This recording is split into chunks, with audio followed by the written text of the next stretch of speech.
नमस्कार दोस्तों। आज 15 अगस्त 2022 को हम हिंदुस्तानी अपना 75वां स्वतंत्रता दिवस मना रहे हैं। सन 1600 में जब अंग्रेज यहाँ पर आए तो शायद ही उस समय किसी ने सोचा होगा कि जिन्हें हम यहाँ पर व्यापार करने की अनुमति दे रहे हैं, एक दिन वही लोग हम पर राज करेंगे। अंग्रेजों के गंदे मंसूबों को उस समय हम समझ नहीं पाए, जिसके कारण हमें 200 वर्षों तक अंग्रेज़ों की गुलामी करनी पड़ी।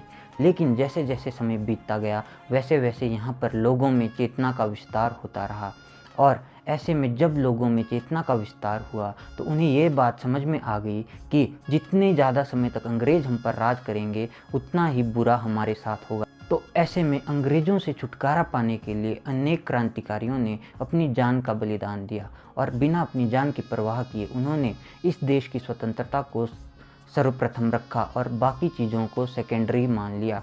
तो ऐसे में आज 15 अगस्त के मौके पर मैं उन सभी क्रांतिकारियों का जिन्होंने स्वतंत्रता के लिए अपना सर्वोच्च बलिदान दिया है, उनको शत शत नमन करता हूं, और आप सभी को भी आज 15 अगस्त की हार्दिक शुभकामनाएं देता हूं। अगर आप इस चैनल पर नए हैं तो चैनल को सब्सक्राइब कर लीजिए, और अगर आपको ये वीडियो पसंद आ रही है तो इस वीडियो को लाइक कीजिए और अपने दोस्तों के साथ शेयर कीजिए।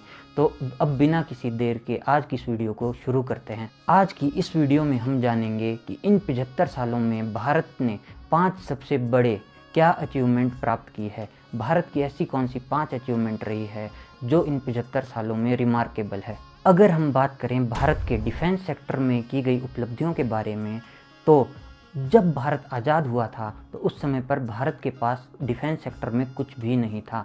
भारत एक बहुत ही पिछड़ा हुआ और गरीब देश था।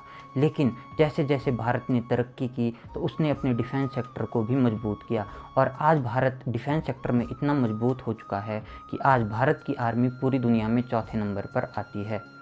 भारत के लिए ये सफ़र कभी भी आसान नहीं रहा, क्योंकि भारत के ऊपर हमेशा उसके दुश्मनों की नज़र रही, और उसके दुश्मनों ने हमेशा उस पर अटैक करने की कोशिश की जब भी उन्हें मौका मिला।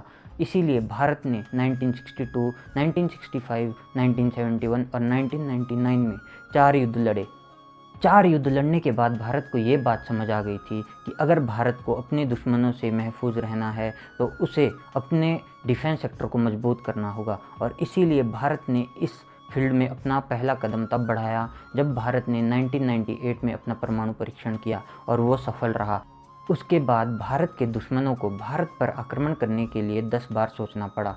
और आज के समय में अगर हम बात करें तो भारत का डिफेंस सेक्टर एक बहुत मजबूत कड़ी बन चुका है, और आज के समय में हमारे पास ब्रह्मोस, जो कि दुनिया की सबसे तेज़ सुपरसोनिक मिसाइल है, वो मेड इन इंडिया है। इसके अलावा अगर हम बात करें तो तेजस फाइटर जेट, जो कि made in India fighter jet है, वो भी भारत के डिफेंस सेक्टर में 4 चांद लगाता है।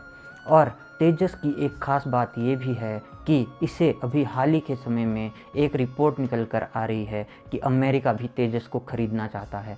और आप जानते हैं कि अमेरिका एक महाशक्ति है, और अगर अमेरिका इस विमान को ख़रीदता है तो अमेरिका के अलावा भी और बहुत सारे देश इस विमान को ख़रीदने के इच्छुक होंगे, और ऐसे में भारत को बहुत ज़्यादा प्रॉफिट होगा, क्योंकि बहुत सारा पैसा भारत इस डील से कमाएगा, और जिससे कि भविष्य में भारत का डिफेंस सेक्टर और मजबूत होगा।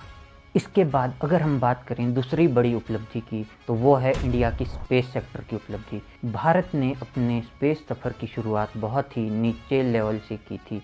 भारत के पास अपना लॉन्च व्हीकल तक नहीं था। जब भारत ने अपनी पहली सैटेलाइट या रॉकेट लॉन्च किया तो उसे साइकिल और बैलगाड़ी में लाया गया था। लेकिन आज के समय में इसरो स्पेस की दुनिया में एक जाना माना नाम है। अगर हम बात करें इसरो की कुछ उपलब्धियों के बारे में, तो इसरो ने बहुत कम समय में बहुत बड़ी बड़ी उपलब्धियां हासिल की है। अगर हम बात करें पहली उपलब्धि के बारे में, तो इसरो ने 104 सैटेलाइट को लॉन्च करके वर्ल्ड रिकॉर्ड बनाया था। इसके अलावा अगर हम बात करें चांद के ऊपर पानी की तलाश करने की, तो वो रिकॉर्ड भी भारत के नाम है। इसके अलावा जो सबसे बड़ी अचीवमेंट आज के समय में इसरो की मानी जाती है, वो है मंगलयान मिशन। मंगलयान मिशन एक ऐसा मिशन था जिसे करने में बड़े बड़े धुरंधरों के पसीने छूट गए थे।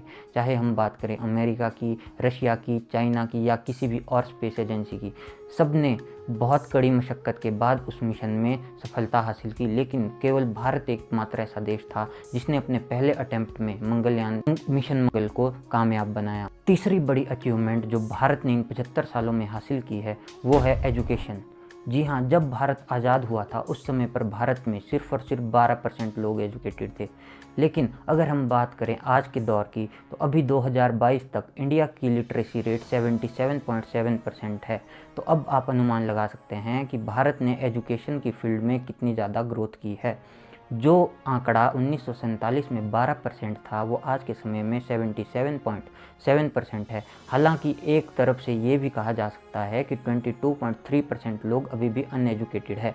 लेकिन जिस तरह से भारत दिन प्रतिदिन ग्रोथ कर रहा है, तो हम ये उम्मीद कर सकते हैं कि आने वाले समय में भारत इन 22.3% लोगों को भी एजुकेटेड करेगा और यहाँ की 100% कभी ना कभी लिटरेसी रेट होगा, ऐसी हमें पूरी उम्मीद है। लेकिन भारत ने जो 1947 में इतनी सारी तकलीफ़ें देखी, उस समय पर जो बंटवारा हुआ, उसके अलावा राइट्स हुए, बहुत सारी तकलीफ़ें भारत को सहनी पड़ी। लेकिन इसके बावजूद भारत ने कभी भी एजुकेशन के साथ कॉम्प्रोमाइज़ नहीं किया और एक अच्छी एजुकेशन और एक अच्छा एजुकेशन सिस्टम देने की कोशिश अपने देश में की है, जिसकी वजह से भारत आज नई नई बुलंदियों को छू रहा है। अगर हम बात करें भारत की चौथी अचीवमेंट के बारे में, तो वो है इंडिया का ग्लोबल लेवल पर इम्पैक्ट।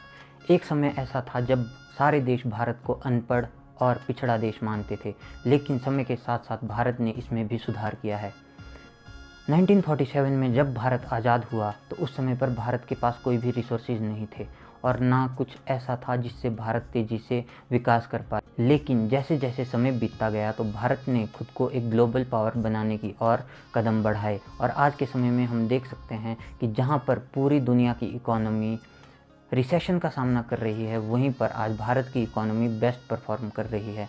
ऐसा इसलिए हो पाया है क्योंकि भारत के आज के समय में ज़्यादातर देशों के साथ जो इंटरनेशनल रिलेशंस है वो अच्छे हैं। हालांकि कुछ देश ऐसे भी हैं जो भारत की तरक्की से जलते हैं, जैसे कि आपको पता ही है कि पाकिस्तान और चाइना, दो ये ऐसे देश हैं कि जो भारत की तरक्की को देखकर हमेशा जलते रहते हैं कि ये इतनी तरक्की कैसे कर रहा है। लेकिन ये भारत की मेहनत का ही नतीजा है, भारत में रहने वाले लोगों की मेहनत का नतीजा है कि भारत आज इतना आगे बढ़ चुका है।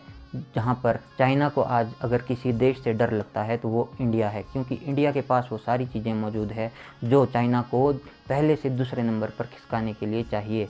अगर हम बात करें भारत की पांचवी बड़ी अचीवमेंट के बारे में, तो वो है आईटी सेक्टर में। आईटी यानी कि इंफॉर्मेशन एंड टेक्नोलॉजी। 1947 में जब भारत आज़ाद हुआ, तो यहाँ पर कोई आईटी का मतलब भी नहीं जानता था कि ये आईटी है क्या और इससे क्या किया जा सकता है। अमेरिका उस समय पर खूब तेज़ी से तरक्की कर रहा था, लेकिन भारत उस समय बहुत पिछड़ा हुआ था। तो ऐसे में 1967 में भारत में आईटी की शुरुआत हुई, जब मुंबई से इंडिया का आईटी सेक्टर शुरू हुआ। 1967 में आईटी सेक्टर की शुरुआत होने के बाद इंडिया में आईटी ने ऐसी रफ्तार पकड़ी कि आज तक वो तेज़ी से भागता जा रहा है और अगर ऐसा ही चलता रहा तो वो सारे देशों को पीछे छोड़कर नंबर 1 बन जाएगा। अगर हम बात करें वर्तमान समय की, तो आज के समय में जितनी भी बड़ी बड़ी कंपनियां हैं और ग्लोबल लेवल पर जिनकी एक अलग पहचान है, उन कंपनियों में बड़ी बड़ी पोजीशंस पर इंडियंस ही बैठे हैं। ऐसा इसलिए है क्योंकि इंडिया में आईटी सेक्टर ने बहुत तेज़ी से ग्रोथ की है और बहुत ज़्यादा स्किलफुल लोग यहाँ इंडिया से आईटी इंडस्ट्री को मिले हैं और उन लोगों ने आईटी इंडस्ट्री को एक अलग लेवल पर ले जाने में बहुत बड़ी भूमिका निभाई है। इंडिया में आईटी सेक्टर जॉब देने वाला भी एक बहुत बड़ा सेक्टर है। अगर हम बात करें 2022 की, तो 2022 में आईटी सेक्टर ने 28 लाख जॉब जनरेट की हैं और 28 लाख लोगों को रोज़गार मिला है। इसके अलावा अगर हम बात करें इंडिया के ग्रोथ की आईटी सेक्टर में, तो 2022 में ये अनुमान लगाया जा रहा है कि 2022 में इंडिया का आईटी सेक्टर 15.5% मोर देन 2021 की रफ्तार से आगे बढ़ेगा और इंडिया का आईटी सेक्टर 2022 में $227 बिलियन पहुंच जाएगा। तो दोस्तों, ये थी कुछ मेजर अचीवमेंट्स जो कि भारत ने हासिल की है अपनी आज़ादी के बाद। मैं उम्मीद करता हूँ कि आपको ये अचीवमेंट्स अच्छी लगी होगी और आपको भी प्राउड फील हुआ होगा कि आप एक भारतीय हैं और भारत ने इतनी सारी फील्ड्स में डोमिनेट किया है वर्तमान समय में। पहले के समय की बात कुछ और थी, जब हमारे पास रिसोर्सेज नहीं थे, लेकिन आज के समय में भारत किसी भी देश के साथ कंधे से कंधा मिलाकर चल सकता है। तो दोस्तों, मैं उम्मीद करता हूँ कि आपको ये वीडियो अच्छी लगी होगी। अगर आपको ये वीडियो अच्छी लगी है तो इस वीडियो को लाइक करें, शेयर करें और इस चैनल को सब्सक्राइब करें ताकि आपको ऐसा ही कंटेंट आगे भी मिलता रहे। मैं आपसे मिलूँगा बहुत जल्द अगली वीडियो में। तब तक के लिए आपका बहुत बहुत धन्यवाद इस वीडियो को देखने के लिए। और आपको इंडिपेंडेंस डे की बहुत बहुत शुभकामनाएं। जय भारत, जय हिंद।